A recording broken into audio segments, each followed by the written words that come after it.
So let's go into your reading, Leos. The first thing deals with your finances and your public image, okay? And both of these are very, very positive card. So the first thing here is the Three of Pentacles as well as the Sun.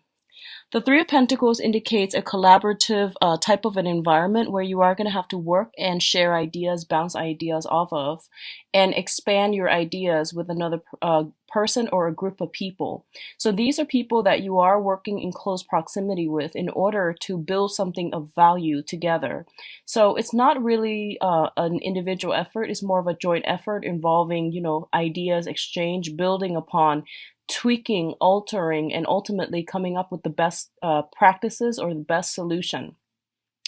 The sun indicates a lot of success that's going to be coming through for you guys generally in the work environment as it pertains to collaborations with other people. Okay.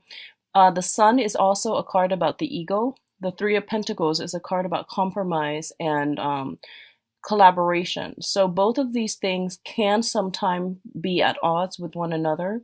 And you are also the sign of Leo. You're ruled by the sun, and the sun indicates, the ego, the id. So it's really, really important to know what you're trying. What's the end goal here? Like really think about that, okay? And really think about like what do you need to curb? Do you need to curb your ego in order to work in this environment, or do you need to let your ego shine in order to, for other people, in order to like take on the role of the leader in this environment? So I feel like coming into, like having a strong sense of self, knowing where you stand in relation to other people, and knowing whether or not, you're meant to be working in a capacity where you're collaborating with other people or you're meant to lead them, knowing where you stand in relations to other, that's going to be really important for this month. And I do feel a lot of success overall for those of you who are business owners or who are trying to get a higher position, or even trying to expand your businesses or expand your craft, or even to collaborate with other people to do some type of training seminar or some type of teaching. These are very good combinations to have, okay? So the next cluster here is the Strength card and the Judgment card. Both of these are major arcanas, and they're going to signify some major turning points, major events that are coming through in your life, okay? So I'm going to say this, and this is something I was picking up earlier too. I feel that for a lot of you, you need to like really push ahead and to implement some type of drastic change in your own life. You might realize that, things cannot continue as they have in the past, mainly because it's not giving you the outcome that you're looking for. And I feel that there is some sense of a higher wisdom coming through that is going to allow you to see a situation for what it really is, and for you to realize that this is not a situation that is good for me, for my mental well-being, for my mental health in the long run. So I'm going to have to work up the courage in order to push through and push forward with changes myself, okay? Now, the Strength card, I usually see it as a card that deals with like two very different people, two different entities coming together. There is a lot of love, there is a lot of attraction, there is also a lot of lust involved with this card. And it also denotes to me two people that cannot see eye to eye with one another, but they do care about one another. It's a card about power, manipulation, and in its negative manifestation, it can also deal with seduction. So I feel like a lot of you might be taken in by another person that is very seductive, that you are really emotionally moved by, okay? And I feel that the relationship might have been very tumultuous, okay? And I also feel that there might be children, there might be family associated with this. And I do sense that this is the month in which this major relationship is being brought up for re-examination via the Judgment card, where everyone comes together and has to decide what's the best outcome here, what are we trying to achieve, and what do we need to do to move forward, either as a couple, as a unit, or even individually. So there are going to be a lot of talks, a lot of discussions about some sort of a commitment. And I definitely feel that some groundwork, I see you coming together with others, and laying down some type of ground rules in order to get this relationship to work, okay? Laying down the ground rules as to, what are what are the mutual expectations, and what do both people need to do in order to uphold their end of the bargain. So I feel like it's a major bargaining process happening between you and a very significant person that you might not work well together with, and now everything is coming to light, and you're going to have to decide, how do we move from this, and what are our options? Like, how do we both do this so that it's fair, so that it's manageable for both parties? What's coming in terms of your finances? We do have the Five of Pentacles and the Two of Swords. And let's talk about the Two of Swords first, because this energy came in first.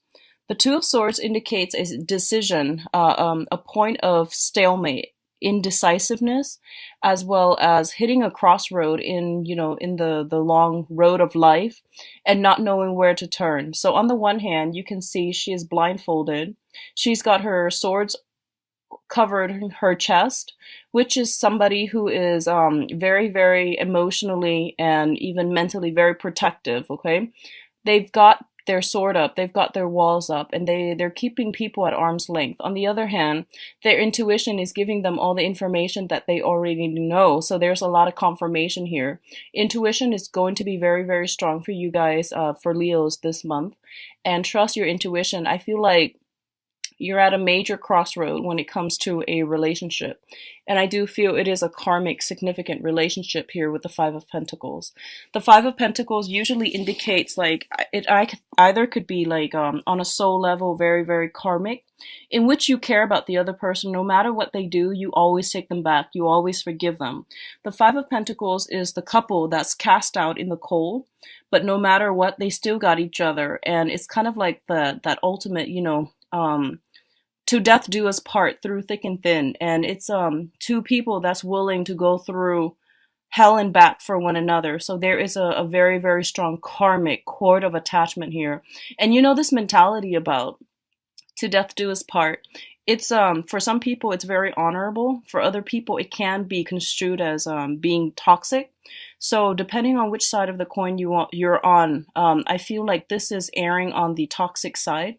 So just be very careful about this. And I also feel like you might have finances. For others of you, if it's a karmic relationship and the love is not there anymore, I definitely feel you might have joint assets, financial considerations that are linking you up together. Therefore, it's really difficult for you to extract yourself. So I feel like some major decision you're ruminating over or mulling over, a major decision as it pertains to property and a significant relationship partner, and you're trying to decide on how to go forward and which way to move forward with, okay? I feel that what they're telling you here is that a lot of you are going to decide to move on here with the Six of Swords. The Six of Swords is moving from a place of difficulty into an environment that is safer, that is more calm, more serene, and it's it jives better with your energy. So overcoming a lot of hardships in order to go to a place that is more conducive for growth and for future progression. And I feel that a lot of you, if it's one of the emotional kind, when you have an emotional tie with another person, then I feel that you're going to be able to extract yourself and to move forward physically and also mentally and emotionally. For others of you who are linked up together via property, via some type of financial arrangement, I feel that the financial arrangement, unfortunately, is going to get in your way, blocking your progress in this move. So depending on which side of the coin you're on, once again, I do feel some major decisions are being made, and finances are going to be like one of the main mitigating factor that's preventing you from moving forward, okay? So I feel that happening as well. For others, I see some type of transition when it comes to the work environment. possibly taking a job situation that is a little bit further from your geographical location and moving forward with a job that's going to pay you handsomely and moving forward in a way that's going to allow you to rebuild your financial foundation and your financial base. Okay. And honestly, I feel like a lot of you, this whole transition process that's happening for you, I don't feel that you're doing it gladly. I feel that you might be doing it begrudgingly. And along this process, there is an earth sign. This is a Taurus, Virgo, Capricorn, male or female, that is going to be able to provide either the financial assistance in order for you to do that, or they're going to somehow facilitate or streamline the process that will allow you to extract yourself and to be financially independent in order to do that, okay? So I feel like some type of assistance coming in potentially from an earth sign that is going to facilitate this process for you. For others of you, I do see a voyage coming through, and you might be traveling with another person. You might be traveling with an earth sign, Taurus, Virgo, Capricorn, in order to attend a seminar, in order to start a job. You might come across this person in a new work environment as well. So I do feel there is a great room for potential and change coming into your future, okay? So in terms of your advice, we have here the Ten of Wands, and usually when I look at the Ten of Wands, it's traditionally like a lot of responsibilities on our plate, a lot of things that we need to take care of on the practical end. So there is a smart way to do this, and also a the hard way. So you can choose accordingly. And what I feel is, this is not a month for you to be alone. This is not a month for you to like say that I think my way or the highway, or I feel like my plans are the best, so I'm going to try to implement them. It's not the month for you to do that, okay? So going back to what I mentioned earlier, it's about, independence and collaboration. And I do sense that working with other people and taking to heart what other people are trying to help you with and taking to heart their advice, it's going to bode well for you, and it's really going to facilitate the process so that you can unburden yourself of these worries, of these restrictions, and to be able to move forward in a manner that's not so like cumbersome. So I do feel there is an easier way to do things this month, and you're going to have to be creative, think outside the box, collaborate, and welcome the exchange of knowledge and information that will take you to this point, okay? So I feel like admitting that we might not know the answers, admitting that we need to go back and do some preliminary review, admitting that there are some things that we might not have all the information about, so then we need to go back to the drawing board, go back and redo something in order to get the outcome that we want. I feel like that's coming through for you, but at the same time, it's basically telling you, for those of you who are hesitant about starting some major change on your own, mainly because you don't feel that you have all the tools, you don't feel that you have all the skills, and you don't feel that, you might be lacking in the self-confidence to make it a success, is basically telling you with this Magician card that you have all the tools at your disposal. You're very skilled, you're very capable. You might have been pushing forward with the wrong things in the past in the wrong manner, and it didn't pan out. So take that, whatever happened in the past, as a life lesson, and to move forward by carving out doing the additional research, laying down the groundwork for yourself to make sure this time around it's going to be successful. And I do feel then the success card following this, the three advice cards, indicates to me success is imminent. Success is going to come in, and whatever ideas, whatever projects you've been trying to get off the ground, I do feel that it's saying that push forward. There might be a situation sometime this month for you where you have to go back to the drawing board to redo something. And Mercury in retrograde is also a very, very good time to go back and to review and make necessary changes. So I feel like that's what's happening here. You might encounter some problems that someone might bring to your attention, and then you might have to go back and fix it, and as a result of it, the project continues forward and it becomes a major, major hit, major success, okay? So don't give up. There's going to be a lot of abundance, I feel, coming through for you guys. It seems to me like it's a busy month. There's a lot of things happening. There's a lot of new things that are trying to start, and old things that you're still thinking about. And when it comes to those old things, you're not really cutting them out of your life. I don't feel that yet. but I feel that you're seriously thinking about it. But I feel like you're starting other things while the old things are still hanging on by like a loose thread, which is not something that I recommend. So if that sounds familiar to you, end the old previous things before you start the new, because I feel like you're scattering your energy a little bit, okay? So you're pushing forward with a lot on your plate, and just do things in a smart manner. So that means closing some doors before you open up new ones, okay?